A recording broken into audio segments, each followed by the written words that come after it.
21세기는 첨단 항공 우주 시대입니다. 스타워즈, 인터스텔라, 마션 등 우주는 우리가 사랑한 영화의 단골 소재였습니다. 과거 상상 속 우주를 화면으로만 봐야 했다면 지금은 그 상상을 현실로 이루는 단계에 와 있는데요. 1969년 인류 최초로 닐 암스트롱은 달 착륙에 성공했습니다. 오늘날에는 우주의 여러 행성에 탐사선을 보내 다양한 자료를 수집하고 분석을 합니다.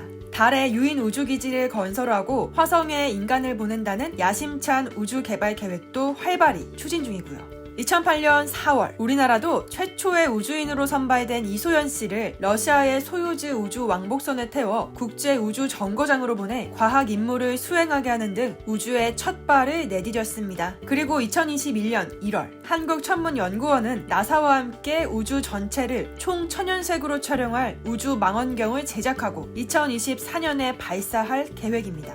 나사는 미국 항공우주국의 줄임말로 미국 정부의 우주기구예요. 대통령의 직속 기관으로 모든 우주에 관한 활동을 기획하고 실시하며 우주 계획을 추진합니다. 나사는 닐 암스트롱을 태운 아폴로 11호를 시작으로 달 착륙선 개발을 위해 우주 탐사 기업인 스페이스 X에 투자를 하는 등 달 탐사를 하기 위해 계속 노력하고 있습니다. 전 세계의 다양한 기업들이 우주항공 산업에 투자를 하고 있어요. 미국의 민간 우주 탐사 기업인 스페이스 X의 유인 우주선인 크루 드래곤이 2020년 5월에 발사됐습니다. 현재 아마존의 창업자인 제프 베조스가 우주 관광용 로켓을 개발하고 있고 테슬라의 최고 경영자인 일론 머스크도 화성 탐사 계획을 추진 중입니다.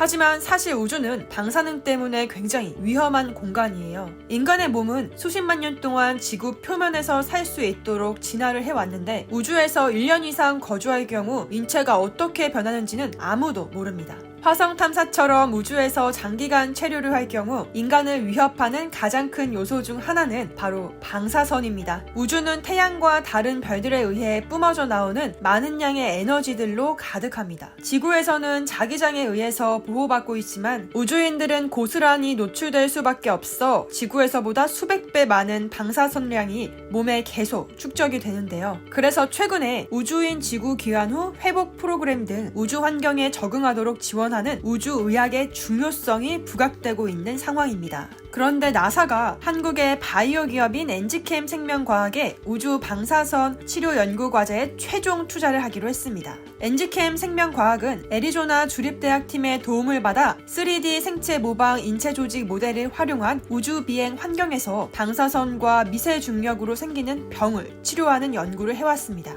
이번에 한국이 세계 최초로 나사와 함께 우주 방사선 치료제의 개발을 본격적으로 시작할 수 있게 된 것이죠. 그래서 20년 이상 장기 비행하는 우주 비행사의 건강에 영향을 주는 감염성 질병의 원인을 찾는데 한 걸음 더 나아갈 수 있게 됐습니다. 미지의 세계 우주 멀어 보이나요? 눈부신 과학기술의 발달로 막연하고 멀게만 느껴지던 우주의 수수께끼가 한꺼풀씩 벗겨지고 있습니다. 인류 마지막 블루오션인 우주. 인류의 운명은 우주에 있다 라는 말처럼 한국이 세계 최초로 나사와 우주 방사선 치료제를 개발하며 우주항공 산업의 가장 큰 문제점이었던 방사선 문제를 해결할 날이 곧 올 것 같습니다. 다음에도 더욱 알찬 주제로 인사드리겠습니다. 좋아요, 구독하기 버튼도 눌러주시면 진심으로 감사하겠습니다.